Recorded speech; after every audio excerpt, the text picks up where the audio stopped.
a palavra. Aí vocês têm que repetir como se fosse a primeira. A paz seja convosco, amém? Amém. Glória a Deus. Quero convidar você a abrir a palavra de Deus no Evangelho de João. João está andando rápido.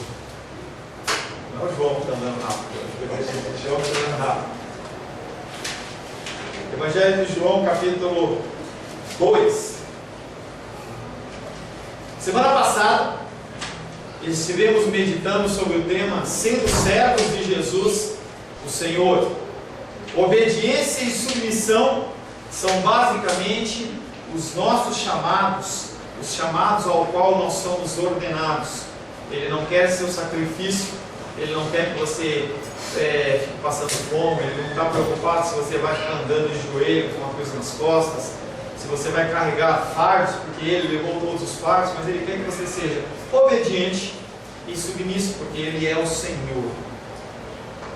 Nesse capítulo, nós iniciamos o estudo dos milagres no ministério de Jesus. O primeiro deles ocorreu durante as bodas de Caná da Galileia. O versículo que ficou da semana passada foi João capítulo 2, verso 5. Então ela falou aos serventes: fazei tudo o que ele vos disser. Quando entendemos que somos chamados a servir os outros, ser obedientes a Deus e pormos em prática os ensinamentos que nós recebemos, a nossa vida passa a ter um propósito. Tenho falei algumas vezes, vou falar mais uma vez. O propósito da panela é fazer comida. O propósito do carro é nos transportar. E o nosso propósito é adorar ao Senhor na beleza da sua santidade. Nós não fazemos isso não só cantando Santo, Santo, Santo, levantando as mãozinhas aos céus, mas demonstrando para as pessoas que nos cercam e o mundo que nós realmente somos diferentes, que a palavra faz a diferença. Quando não entendemos isso, nós lutamos contra a nossa própria essência como cristãos, que é seguirmos os passos de Jesus. Hoje pela manhã nós iniciamos o estudo dos mandatos da criação. Convido você a fazer uma forcinha e acordar um pouquinho mais cedo. Foi muito legal, entendeu?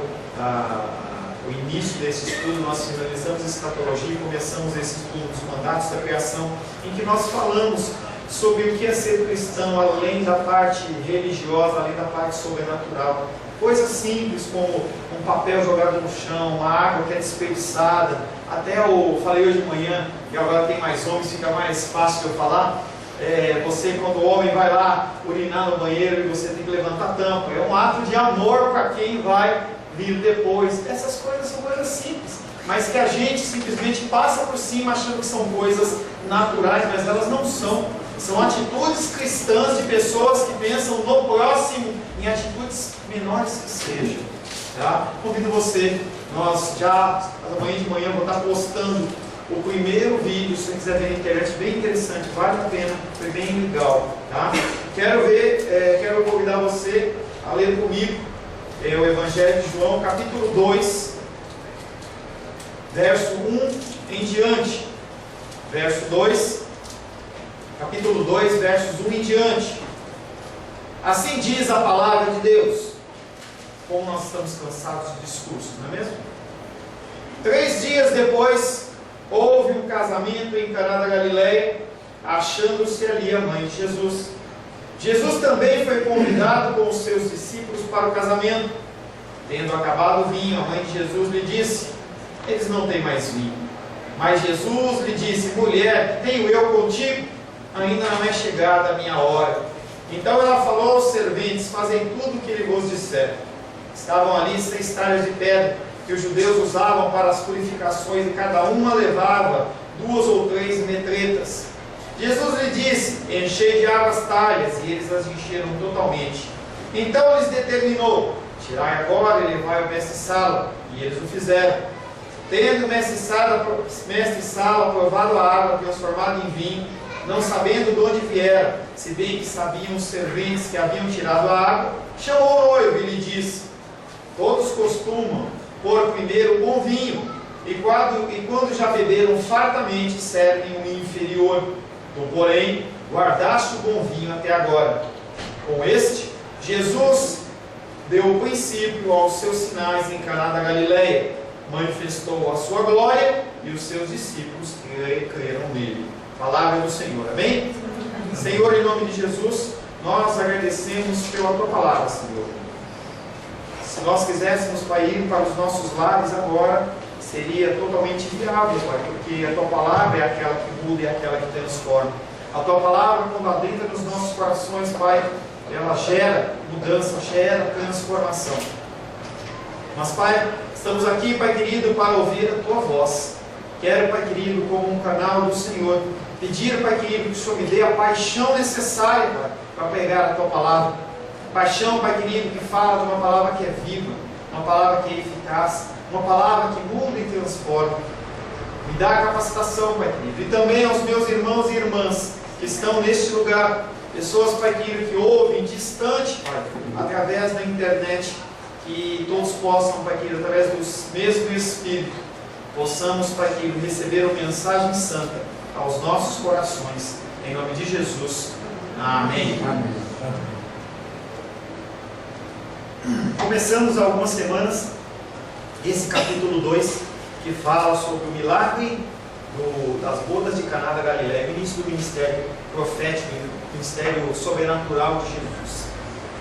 Jesus, conforme nós já falamos, ele havia sido convidado para esse casamento junto com Maria, que não se fala o nome de Maria, fala-se a mãe de Jesus, e também os discípulos. A gente, quando analisa esse texto, a gente entende que era provavelmente uma família, era da família de Jesus, então todos acabaram sendo convidados. E Maria devia ter alguma função, alguma responsabilidade, ou até alguma ligação emocional ou de parentesco com o casal, com aqueles noivos que estavam se casando. E ela entra na presença de Jesus quando ela percebe que o vinho se acaba, e o vinho era a responsabilidade do noivo, demandando inclusive, na falta dele, um processo da parte dos parentes da noiva como uma falta de respeito. E aí Maria, quando vê aquela situação, ela vai a Jesus. Ela não vai a outro, porque ela sabe que Jesus é aquele que pode resolver os problemas. E ela indaga Jesus dizendo que acabou o vinho. E Jesus Cristo dá uma resposta para ela que, quando você a ouve pela primeira vez, quando você olha, parece que é uma coisa grosseira. Parece que Jesus Cristo está sendo bruto com a sua mãe. E aí nós explicamos naquele domingo, acho que 2 ou 3 domingos atrás, que esse sentido não era um sentido de uma resposta literal, mas Jesus Cristo estava falando simbolicamente em relação à sua morte. Não era chegada a sua hora, não havia chegado a hora da morte de Jesus, em que ele restauraria o vinho novo. Mas Jesus Cristo, ele já tem o milagre dele preparado. Não é algo que aconteceu porque a mamãezinha dele foi lá e intercedeu, como alguns irmãos assim o pensam. São duas situações, uma espiritual no sentido escatológico para frente, falando da morte de Jesus, 2, 3 anos para frente, e também um momento inicial, local, temporal, que é a falta do vinho, que é uma necessidade naquele momento.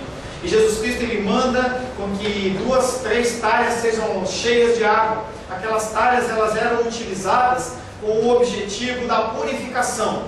As pessoas, quando adentravam nos lugares, elas tinham os seus pés lavados. Era um hábito cultural em que eles tinham que se lavar. Eles tinham que lavar as mãos, tinham que lavar os pés para entrar na presença de outros judeus, ou entrar na casa com uma atitude de respeito. Era uma forma cultural judaica daquela época. E aquelas talhas estavam vazias, porque elas haviam sido esvaziadas com a purificação dos convidados que haviam chegado. E aí Maria recebe aquela resposta de uma maneira muito cristã, e ela fala para aqueles homens e fala assim: serventes, o que ele falar, tudo que ele vos disser, vocês façam. E Jesus Cristo manda aqueles homens encher aquela quantidade de água, que era alguma coisa em torno de 500, 600 litros de água, e não é que nem a gente que abre a torneira e a aguinha sai, não. Demandou tempo, demandou trabalho. Ela baixou o baldezinho lá até encher muita água. E aqueles homens encheram aquelas talhas até uma boca. E aí depois Jesus Cristo, ele pede que aqueles homens peguem uma amostra daquela água e ele fala, não fala que pega uma amostra do vinho, mas pega a água, e ele vai e pega aquela água e houve uma transformação miraculosa. E aquele homem recebe, o mestre Sala recebe a água transformada em vinho, e é o texto que nós entramos hoje. A palavra de hoje tem como título Água e Sangue através de Jesus, símbolos da nova aliança. Tudo que Jesus Cristo faz tem um significado. Os milagres de Jesus têm significado. As manifestações de poder não são simplesmente manifestações de poder para que ele seja considerado bom. Ele não queria isso. Quando as coisas aconteciam e as pessoas iam atrás dele, você é o rei, você é o poderoso. Ele falava assim, para. Multiplicação dos pães, eles quiseram fazer Jesus Cristo rei. Não por causa que ele era Messias, mas porque ele ia alimentar o povo. Jesus Cristo, olhando para aqueles corações, ele fala, não. Mesmo jeito que ele não falou que não era chegada a hora, aquela também não era a hora dele. Não era a hora dele. Água e sangue através de Jesus, símbolos da nova aliança. O primeiro versículo que nós vamos meditar são dois juntos. João capítulo 2, verso 9 e 10, que diz: quando o mestre Sala provou a água transformada em vinho, sem saber de onde procedia, embora soubessem os serventes que haviam retirado a água, dirigiu-se ao noivo e lhe disse: todos servem primeiro o vinho melhor, e quando os convidados já estão embriagados, servem o pior, mas tu guardaste até agora o melhor vinho. Era comum a maioria dos anfitriões servir o melhor vinho primeiramente, e depois que os homens estivessem bêbados, literalmente bêbados e embriagados, você dá o pior. É que nem uma situação inversa na churrascaria. Quando a gente chega na churrascaria, eles servem batata, servem um monte de coisa pra gente, porque o objetivo é que a gente enche a barriga. Mas no casamento judeu se serve sempre o melhor, porque as pessoas tenham sempre a lembrança de que o que foi servido era de excelência. Depois que a pessoa está bêbada, ela não vai lembrar se é gosto de que é, não vai fazer cara feia nem nada. O mestre Sala que prova o vinho, ele não reconhece o sobrenatural, ele não reconhece o evento messiânico daquela época, daquele momento. Os serventes sim, porque eles constataram visualmente o que Jesus havia feito, a transformação da água em vinho. O vinho, conforme nós já falamos, ele simboliza o amor, e nós cantamos hoje sobre o amor. O amor, ele é a linha mestra da palavra de Deus. Se tem algo que você tem que escrever na palavra de Deus, chama-se amor. Jesus Cristo, quando ele resume os dois mandamentos, ele fala de amor a Deus sobre todas as coisas e amor ao próximo como a ti mesmo. O vinho simboliza o amor. O que Jesus dá significa, portanto, a relação de amor entre Deus e o homem, mas não no sentido da antiga aliança, no sentido de uma nova aliança. Uma nova aliança, uma aliança de dependência, não uma aliança em que você se fixa em mandamentos e vai executando um checklist como numa viagem, e você fala, bom, eu já fiz isso, eu já fiz aquilo outro, e aí está tudo certo. Se 10 itens eu tenho que cumprir, eu cumpri 7, eu estou acima da média, está tudo bem. Não funciona assim. A palavra de Deus diz que se você cumprir todos e faltar um, você errou todos. É uma coisa impossível. Para o judaísmo, para os judeus era impossível agradar a Deus. E Jesus Cristo ele vem para trazer um novo sentido da nova aliança. Uma relação agora direta. Uma relação agora sim, intermediários. Você não precisa de mim para chegar a Deus. Você não precisa do pastor para fazer as suas orações. Você não precisa do pastor para te dar a bênção. Você não precisa do pastor para te abençoar. Você não precisa do pastor. O pastor ele é simplesmente um canal que intermedia, que facilita, que ajuda. Mas ele é igual a vocês. Naquele tempo da antiga aliança, se você não tivesse um sacerdote, você não poderia chegar a Deus. Não tinha como você levar um sacrifício e queimar aquele sacrifício ao Senhor, ele não recebia. A palavra para isso era fogo estranho. Em algumas situações da Bíblia, homens tentaram elevar um fogo estranho a Deus e eles morreram.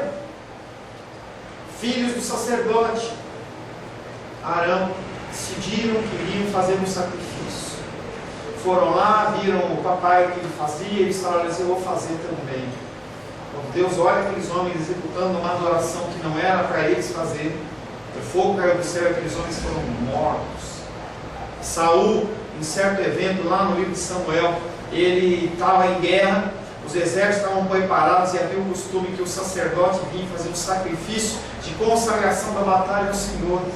Como Samuel estava demorando, Saul, ele decide fazer aquele sacrifício, e a partir daquele momento o reino dele é lançado fora. Nós somos chamados a cumprir o nosso propósito na presença do Senhor, não o propósito de outras pessoas, tem coisas que não são dignas nem feitas para que nós façamos. Hoje nós não precisamos de intermediários.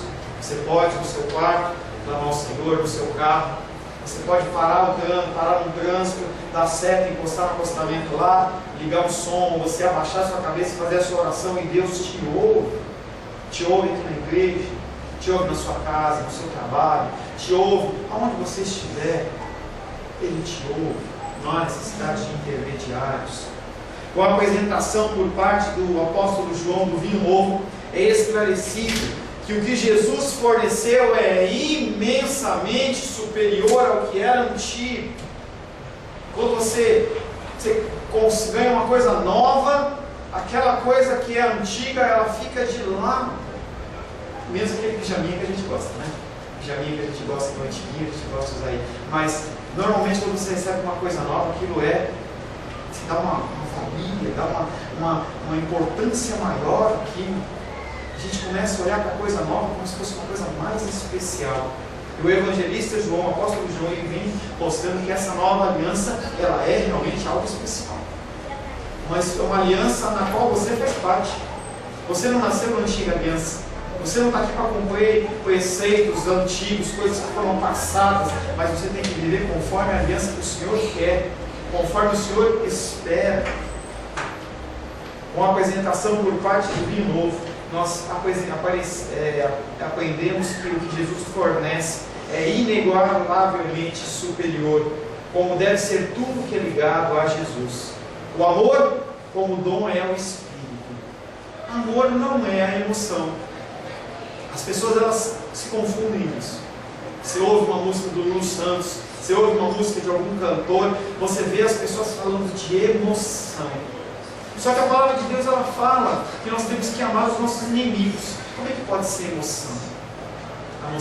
Amor não é emoção. Amor não é um sentimento, mas amor é uma decisão. Você decide amar o seu próximo. Mas ele pisa no meu calo. Por causa de Jesus eu o amo.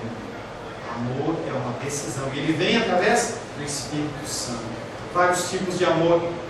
Mas o amor, esse amor que Deus tem por nós, é um amor que é muito difícil de eu e você alcançarmos. É um amor que não quer nada em troca. Conversava com a Titi essa semana durante o discipulado e eu falava assim: nós, quando fazemos algo pelo nosso irmão, mesmo que não seja latente no nosso coração, tem mentira. Você quer ser reconhecido, você quer o retorno do amor, você quer ser uma pessoa que as pessoas olham e falam assim: olha que pessoa boa. Pode ser uma carência que você tem. Tem muitas coisas que não são tão latentes, mas estão lá imersas no teu coração.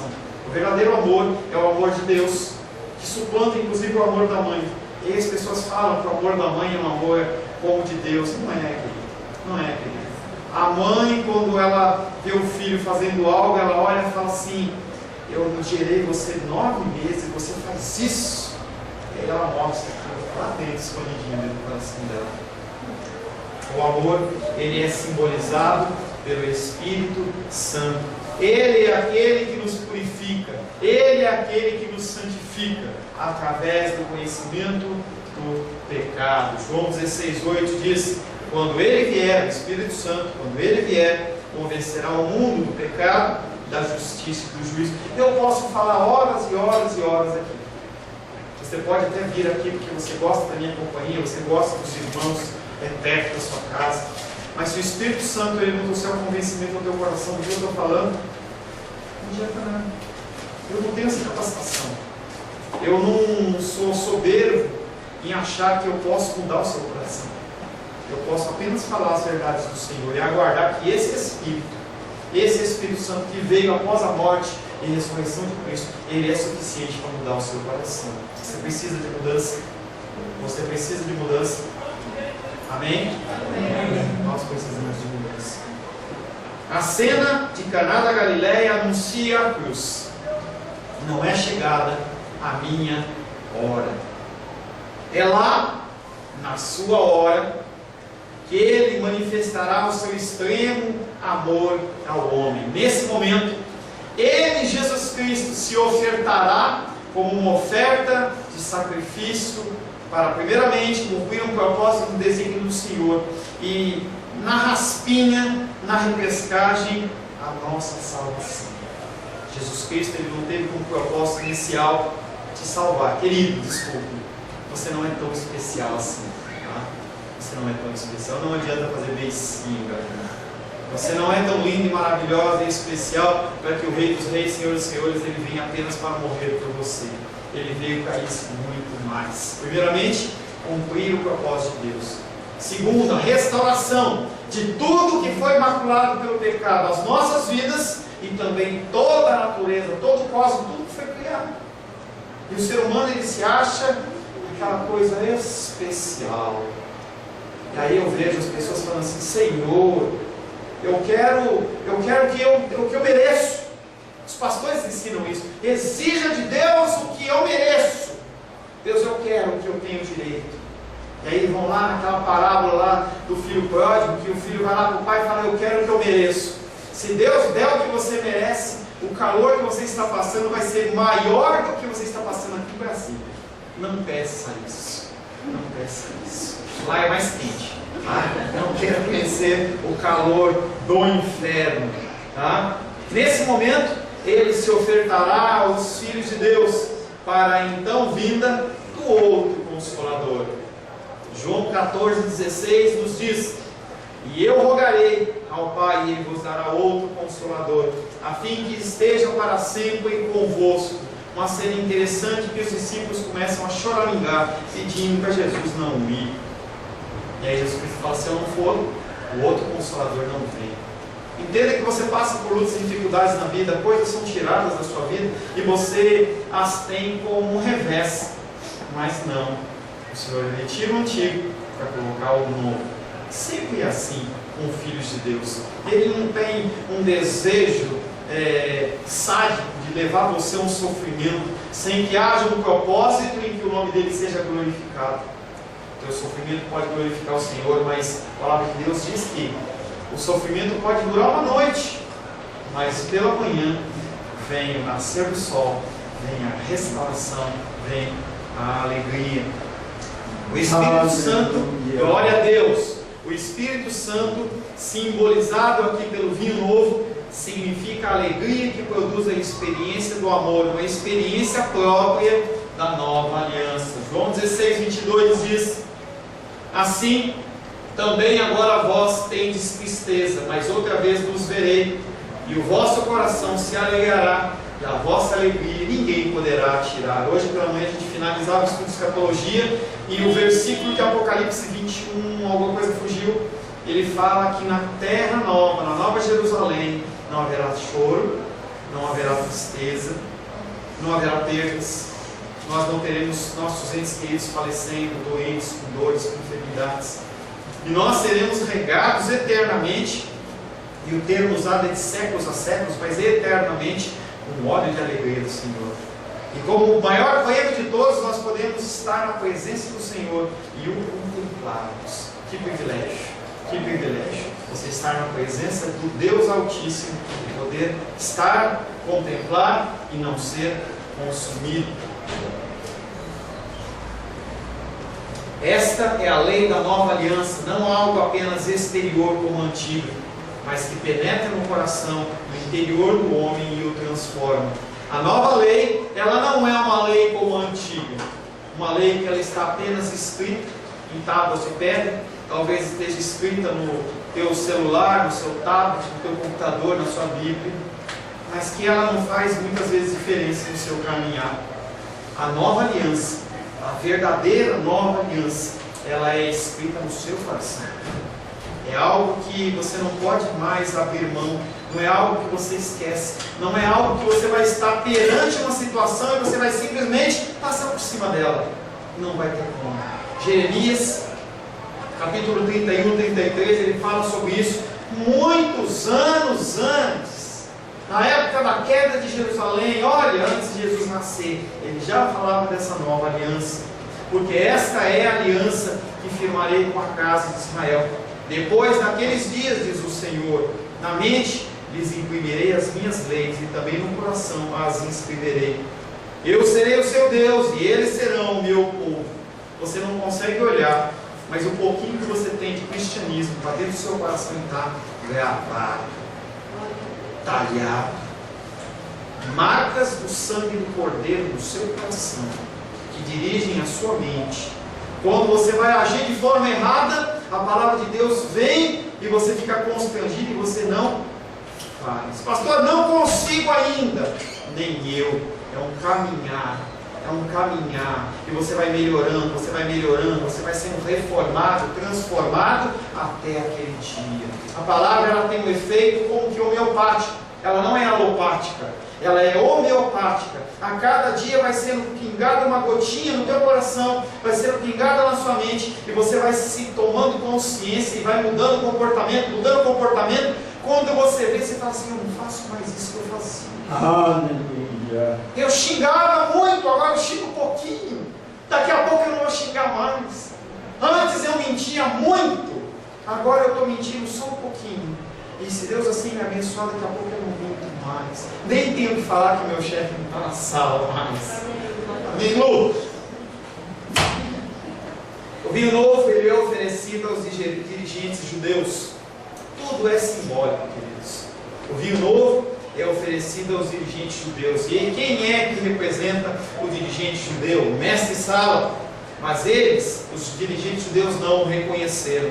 Jesus não se oporá a eles com violência, seria uma falta, seria uma crueldade, porque eles não podem oferecer nenhum tipo de resistência a Jesus. Jesus Cristo, no momento do início da sua paixão, que o apóstolo Pedro pega aquela espada e tchaf! Ele fala: Pedro, se eu quisesse, eu chamava 12 legiões de anjos. E entenda que uma legião era uma legião romana, que o número mais conservador era por volta de 3.000 soldados.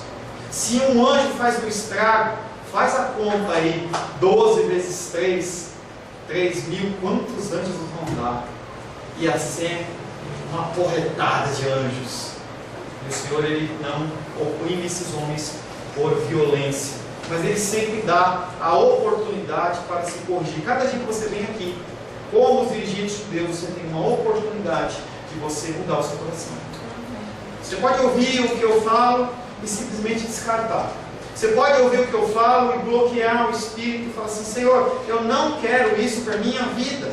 Isso é demais para mim, eu não quero. Eu quero ir domingo na igreja, eu quero, se for o caso, dar o dízimo, eu quero ir em um ou outro evento, de preferência que tenha comida, mas eu não quero isso para mim não, Senhor. E o Senhor sabe o que Ele vai fazer? Ele vai permitir que você continue sendo cabeça dura, pelo tempo que assim lhe aprouver. É a oportunidade de você mudar. Aquele homem teve a oportunidade de reconhecer em Jesus o Messias e não o reconheceu. O noivo então foi abordado pelo mestre Sala, porque ele tinha a responsabilidade da manutenção do vinho. E olha para ele e fala assim: cara, você está louco? Está um monte de gente aqui. Você dá o vinho, em vez de você dar o melhor, você dá o pior. E agora que está todo mundo já bêbado, você vai pegar e dar um vinho melhor. Mas pastor, as pessoas não tomavam suco de uva? Mas pastor, Jesus Cristo não tomava, não era um suco de caixinha da Maguari, não? Não era. Era vinho e era álcool. Escandalize se quiser, mas Jesus Cristo ele tomava vinho. O apóstolo Paulo tomava vinho, Timóteo tomava vinho. Eles não se embriagavam, mas eles tomavam vinho. E aí ele vem e confronta aquele noivo, falando assim: por que você não deu o vinho melhor? As pessoas amanhã, quando acordassem com aquela enxaqueca e tomassem aquele comprimido de Engove, eles iam lembrar do vinho novo, do vinho bom, e ia falar assim: que festa massa! Não sei qual era a gíria daquela época, né? Não ia ser massa. Que vinho, sei lá, bom, né? Que vinho bom. A censura do mestre Sala ao novo está apontando para duas coisas. Primeiro, a superioridade do vinho novo. A aliança com Jesus era extremamente melhor. Você viver com Jesus é extremamente melhor. Mas no mundo, com liberdade, eu faço o que eu quero. Você não faz nada. Você é um escravo de Satanás. Você é amarrado. Eu já vivi esse mundo, gente. Eu não tive o privilégio de nascer num lar cristão. Eu andei por tudo é lado. Entendeu? Coisa de sempre para falar das podridões da vida. Entendeu? A longa estrada da vida. Tem a música aqui, longa estrada da vida. Coisa de sempre para conversar. Não é um lugar que a gente está falando sobre isso. Mas viver com Cristo é extremamente, superiormente, inigualavelmente melhor. O vinho novo, ele é superior. O plano de Deus segue uma linha descendente, em que o Messias teria de inaugurar uma era incomparavelmente melhor. As verdadeiras núpcias, com alegria plena, começarão com Jesus, o verdadeiro esposo. João capítulo 3, 29 diz: o que tem a noiva é o noivo. O amigo do noivo que está presente e o ouve, muito se regozija por causa da voz do noivo, pois esta alegria já se cumpriu em mim. O mestre Sala só consegue reconhecer o aqui e o agora, o presente, o que ele está vendo. Mesma coisa dos dirigentes judeus, eles não queriam olhar a figura de um Messias aparecendo, porque eles teriam que mudar. As pessoas hoje dentro do cristianismo vivem como se estivessem na antiga aliança, oprimidos pelos pastores, oprimidos pelos bispos, evangelistas, mestres, que as pessoas lançam palavras e julgos e fardos sobre eles, que nem mesmo eles mesmos podem carregar. Isso tem acontecido novamente, porque as pessoas não conhecem a palavra de Deus. A palavra de Deus diz que conhecereis a verdade e a verdade vos libertará. Ninguém quer conhecer a verdade, a pessoa quer o prato pronto. Eu lembro que lá em São Paulo tinha uma igreja em que, quando dava de terça para quarta-feira, o pastor de uma grande igreja, ele falava assim: amanhã é o dia do jejum. Aí você fala: eu vou ficar sem comer. Mas você não vai jejuar. Quem vai jejuar por você sou eu. Você venha na reunião das 7, das 9, das 12, e o cara fazia toda a escala dele lá. Lógico que você tinha que levar o seu dízimo também, levar a sua oferta, porque o propósito ali não era levar a pessoa para o caminho cristão, e sim levar a pessoa a satisfazer o desejo do seu coração. Você está com uma necessidade, você vê que eu oro por você, eu jejuo por você, e você deixa a caixinha. As pessoas, elas são escravizadas, porque elas não conhecem a palavra de Deus. Você tem que ter a frequência, o costume de ler a palavra de Deus. Mestre Sala só conhece e reconhecer o tempo presente. Protesta contra a ordem em que se dão os vinhos. Ele quer que o vinho melhor venha antes. Ele não entende. Para ele parece tudo irracional. Para ele a situação passada já era definitiva. Os dirigentes não querem que algo mude. Talvez você também não queira que algo mude na sua vida. Você vem na casa do Senhor apenas como social, apenas como uma forma de bater o cartão. Talvez no dia do Senhor você chegar para ele e falar assim: não, mas eu ia na igreja. Aquele calorzão, eu ia na igreja. Isso não vai resolver nada. Você tem que abrir o seu coração, mudar o seu coração, transformar o seu coração, abrir para o Espírito Santo, começar uma obra. Ele tem que tirar toda essa podridão que está aí dentro. Tem sujeira. Porque quando você abre a boca fora da igreja, você é uma pessoa diferente. Você não é uma pessoa que é amável, você não é uma pessoa que é carinhosa, você não é uma pessoa que é solícita. E aonde está a manifestação do Senhor na sua vida? Essa transformação, ela tem que iniciar na sua vida. Ela tem que iniciar. Ele, mestre Sala, não compreende sequer por um momento que o antigo foi superado. Não compreende que o vinho é de outra ordem e ele não reconheceu a Jesus Cristo. A frase: mas tu guardaste até agora o melhor vinho, contém outra indicação da morte de Jesus. Ele, em quem reside o Espírito Santo, só se entregará na sua hora, como fruto da sua morte. E ninguém toma a vida dele não. João 10,18 diz: ninguém atira de mim, pelo contrário, eu espontaneamente a dou. Tenho autoridade para entregá-la e também para reavê-la. Esse mandato tem escrito do Pai. Isso está sobre a sua vida. O Espírito Santo ele não vai te violentar, ele não vai te derrubar, não vai te trazer, jogar você no leito de morte para que você se convença. Não, isso não é o atuar do Espírito Santo, o atuar do diabo. O Espírito Santo não faz isso. Ele simplesmente traz a palavra e espera o convencimento. Ele tenta convencer você através do amor. Ele não violenta. O amor em que a pessoa violenta uma a outra não é amor. Senão ele tinha implantado na sua mente: eu aceitei Jesus. Ele vinha, tirava o chip, instalava um novo chip de adorador e você pronto. Não é isso que ele quer. Ele não precisa disso. Frase de caminhão que eu falei hoje de manhã: Deus, você sem Deus não é nada. Deus sem você continua sendo Deus. Verdade. Ele não vai morrer chorando engano porque você não obedece. Mas vai haver consequências. Vai haver consequências. Quando é chegada a sua hora, ele cumpre o desígnio que tinha que ser feito. Quando, pois, Jesus tomou o vinagre e disse: está consumado, e inclinando a cabeça, rendeu o seu espírito. O que o mestre Sala não compreende e não aceita é apenas uma amostra do que a realidade da cruz vai transformar, vai gerar de mudança, de transformação em todo mundo, em todas as pessoas que assim o aceitarem. A mãe de Jesus representa o Israel que reconheceu o Messias, e ela experiencia essa carência, esse desejo, essa necessidade desse Senhor que representa o vinho novo. O mestre Sala representa os judeus que não o esperam, não o querem, não têm necessidade e querem viver ainda segundo a antiga ordem.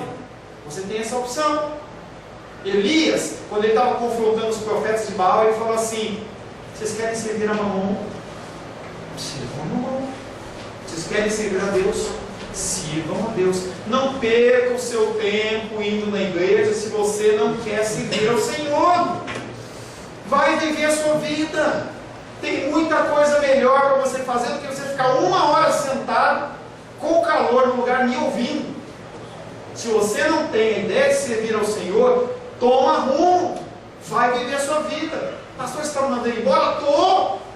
É hora de você tomar uma decisão na sua vida. Eu quero servir ao Senhor. Então eu vou mudar. Eu vou ser transformado. Eu quero algo diferente. E aí quando mudar o barco, você não tem que voltar para lá. Você fala: não, eu tomei uma decisão, e eu sou um homem de Deus, eu sou uma mulher de Deus, e eu quero seguir esse caminho. E é um caminho de dor, não é um caminho de alegria, não é um caminho de regalo, é um caminho de dor. Jesus Cristo chama você para a cruz. Ele não chama para você ir para a piscina. Ele não chama você para você ser rico. Ele chama você para sofrer com Ele. Ele chama você para a cruz. Você quer a cruz? Você está pronto para a cruz? Você está pronto para a dor? Você está pronto para ser moído? Isaías 53 fala sobre o sentimento de Deus em relação a Jesus, passando por toda aquela paixão. Ele fala assim: agradou-me moê-lo. Você está pronto para ser moído? Porque o que está ruim de você tem que sair. O que está ruim de você tem que sair. Não tem como. Você está perante o Deus Santo e continuar do jeito que você está. Não tem como. Porque se você continuar nessa vida, você vai ser consumido. Quanto mais você se aproxima de Deus, mais você vai sofrer. Porque as trevas elas vão começar cada vez mais a mostrar o pecado do seu coração e você não vai suportar. Então se tiver que sair, sai agora. E vai viver a sua vida. As talhas representam a lei, colocadas no centro do episódio, e separam as 3 categorias de pessoas e as suas atitudes. A mãe, definida por sua relação de Jesus com Jesus, de quem é origem, ela está aberta ao futuro e às promessas de Deus. Os mestre Sala, ele representa os judeus que não querem mudança. E os serventes são aqueles que só olham, fazem parte do mesmo grupo dos judeus. Ou você muda, ou você fica parado, ou você só olha a única opção é a A, é não dar. Esse é o caminho do Senhor, mas nenhum outro. A mãe e o mestre Sala estarão representados no Evangelho pelas multidões que adotam perante Jesus atitudes diferentes. Cadê aquele povo que reconheceu Jesus Cristo como seu rei na multiplicação dos pães no dia da sua crucificação? Cadê os homens leprosos que receberam a cura, em que 10 foram curados e só um voltou?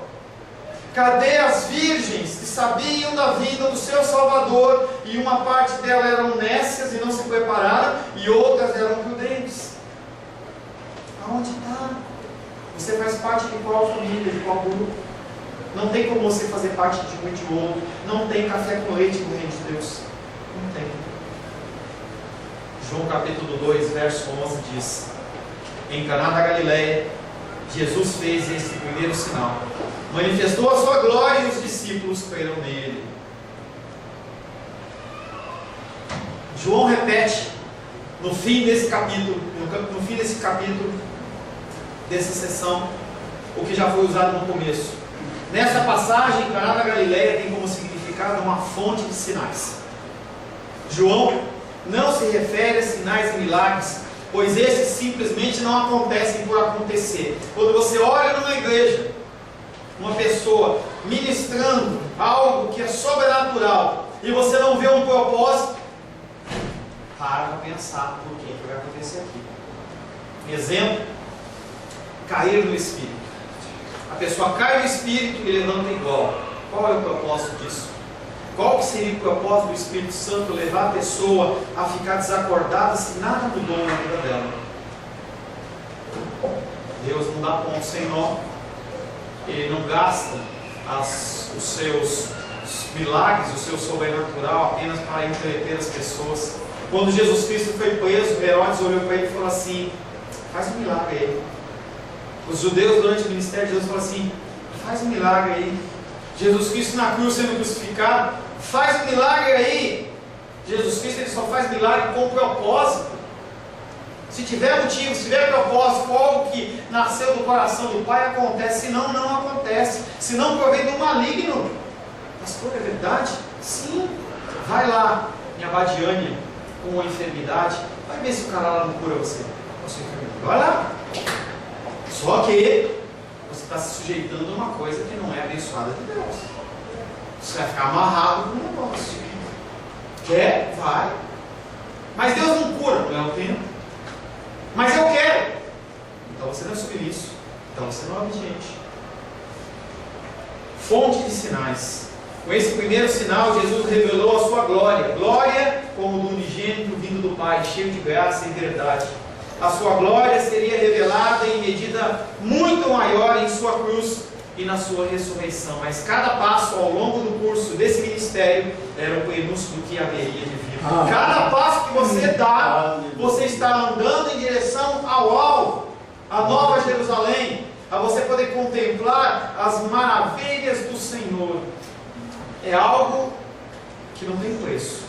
Tem a propaganda lá do Mastercard que não tem preço, mas o que não tem preço realmente são as coisas espirituais que o Senhor tem para aqueles que o confessam, vivem nos seus caminhos e o amam. A glória não era visível para todos que tinham visto o milagre. Quando o milagre acontece, nem todos reconhecem realmente o milagre como uma coisa gloriosa de Deus. Os servos, eles viram o sinal, viram o sobrenatural, participaram, mas eles não viram a glória de Deus, porque não diz que aqueles servos creram nele. Creram nele. E os discípulos? Os discípulos pela fé, pelo aquilo que eles observaram também. Eles viram aquele milagre e eles falaram: realmente esse é o Filho de Deus. E eles creram nele e houve uma transformação no coração daqueles homens. Transformação que fez com que eles andassem 3 anos junto com aquele homem. E depois daqueles 3 anos eles continuaram caminhando, mesmo sem a figura física de Jesus Cristo. A glória do Pai está presente em Jesus como a plenitude do seu amor leal. E ela se manifesta desde o princípio de sua atividade, antecipando a manifestação plena que terá lugar na sua hora. Nós ainda estamos longe da cruz dentro do nosso texto. Nós estamos ainda em João 2. João 17:1 diz: Tendo Jesus falado essas coisas, levantou os olhos aos céus e disse: Pai, é chegada a hora, glorifica o teu Filho, para que o Filho te glorifique a ti. Momento final, a gente vai estar daqui a alguns meses chegando nesse texto. Na cruz ocorrerá a manifestação plena e definitiva da glória, amor, que ele dará solenemente testemunho através do evangelista João. João 19,35 ainda fala: aquele que isto viu, testificou sendo verdadeiro o seu testemunho. Ele sabe que diz a verdade, para que também vos creais. O que João fala, o que João nos escreve, o que você lê, não é algo que saiu da cabecinha dele, mas foi algo que ele contemplou com a sua vida, com os seus olhos. O que eu vi com os meus olhos, o que eu ouvi com os meus ouvidos, isso eu falo. E aí, quando esses homens são levados na presença dos importantes, dos poderosos, e é ameaçado de bater, de chicotear, eles falam assim: desculpa, mas mais importa obedecer a Deus do que aos homens. Eu não posso simplesmente abrir mão daquilo que Deus me deu, do que eu tenho visto e ouvido, e falar que isso é uma mentira. Eu não posso fazer isso. De forma simbólica, a glória, o amor manifesta-se quando a espada do soldado espeta Jesus do lado. Quando Jesus Cristo estava na cruz, ele havia já rendido o seu espírito, entregado o seu espírito ao Senhor. Ele curva a sua cabeça. É o finalzinho do dia. Aqueles homens não poderiam ficar na cruz. Era o princípio judaico, porque senão significaria uma maldição na terra.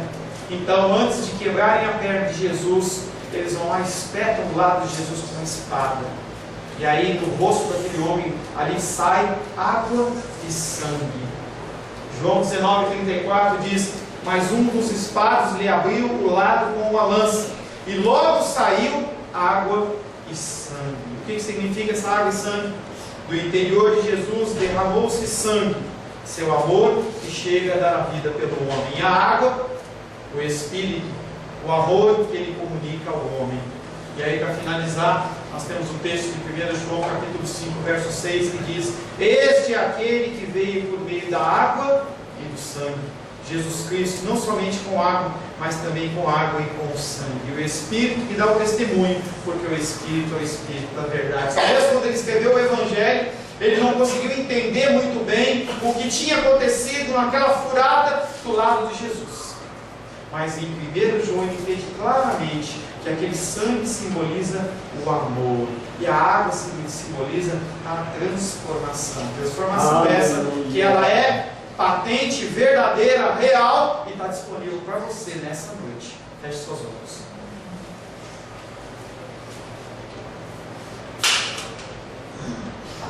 Senhor Deus, nós agradecemos a Ti pelo Teu grande amor. Nós olhamos para as coisas espirituais com os nossos olhos naturais e nós muitas vezes não conseguimos compreendê-las. Nós agimos fora da Tua palavra, nós agimos fora dos Teus ensinamentos, nós agimos fora do Teu querer, e mesmo assim o Senhor continua fiel, porque o Senhor não pode fugir da sua essência de fidelidade.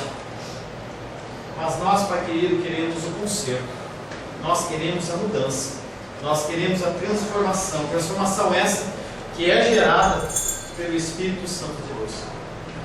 Esse Consolador que veio a partir da Tua morte e ressurreição. Abrimos o nosso coração para essa mudança. Abrimos o nosso coração para essa transformação. Muda-nos, Pai. Transforma-nos segundo a forma do Senhor. Não queremos ser encontrados, Pai querido, com a forma do mundo, mas queremos ser encontrados, Pai querido, com a forma da cruz. Uma forma, Pai querido, de sofrimento, sim, mas uma forma, Pai, de confiança, de dependência, porque Tu és o único Senhor, Tu és o Rei dos Reis, Senhor dos Senhores, e a Ti nos entregamos a nossa vida, em nome de Jesus. Amém. Amém. Glórias ao Senhor, que é bendito. A paz seja convosco. Meu nome é Paulo César, eu sou pastor da Igreja Cristã Semente de Vida, aqui em Brasília, Distrito Federal. Me alegro que a palavra tenha te alcançado. A palavra faz isso, ela alcança as pessoas aonde quer que elas estejam, e você foi agraciado com esta palavra. Não que eu tenha nada especial a te dizer, a palavra ela é suficiente, e ela usa quem ela quer. E eu me alegro por ter sido um canal para poder te abençoar. Mas eu quero te dizer que não basta você ser um ouvinte, não basta ser uma pessoa que se alegra quando você ouve a palavra de Deus. A vida, ela é feita de decisões. Se você está ouvindo essa palavra hoje, eu creio que o Espírito Santo tem um propósito especial com você. Muito mais do que prosperidade, muito mais do que uma cura física, uma cura emocional ou espiritual, Ele quer te alcançar para a vida eterna. Nós investimos nosso tempo, nós investimos as nossas forças em coisas terrenas, mas o Senhor, Ele tem muito mais a oferecer. Ele tem sim para você a cura, Ele tem sim para você a prosperidade, mas Ele tem muito mais que isso. Submeta-se a um Deus que Ele é capaz de mudar e transformar a sua vida por completo. Creio que o Espírito Santo é capaz de tocar o teu coração. Quero pedir que você curve a sua cabeça. Senhor, em nome de Jesus, coloco na tua presença essa vida que ouve esta ministração, que ouve esta palavra. Pai, eu não tenho capacitação nenhuma, mas o teu Espírito Ele é capaz sim de tocar nesta vida, gerar nela mudança, transformação, arrependimento, e que ela possa simplesmente bater no peito, convencendo-se que é pecadora e que precisa de um Deus salvador. Não há um caminho a ti, meu Deus, que não seja através de Cristo. E eu lhe peço, Pai querido, que você alcance essa vida e ele possa sim tomar uma decisão pessoal pelo Senhor, em nome de Jesus. Amém. Amém, meu querido. Amém, minha querida. Fico contente que você esteja ouvindo essa ministração até o fim. E peço que você não se limite a ouvir os cultos pela internet. Você procure perto da sua casa uma igreja, um lugar que proclame a palavra do Senhor. Eu oro para que o Espírito Santo te direcione nessa busca, porque muita coisa tem sido oferecida que não é o Evangelho. Eu abençoo a sua vida em nome de Jesus. Amém.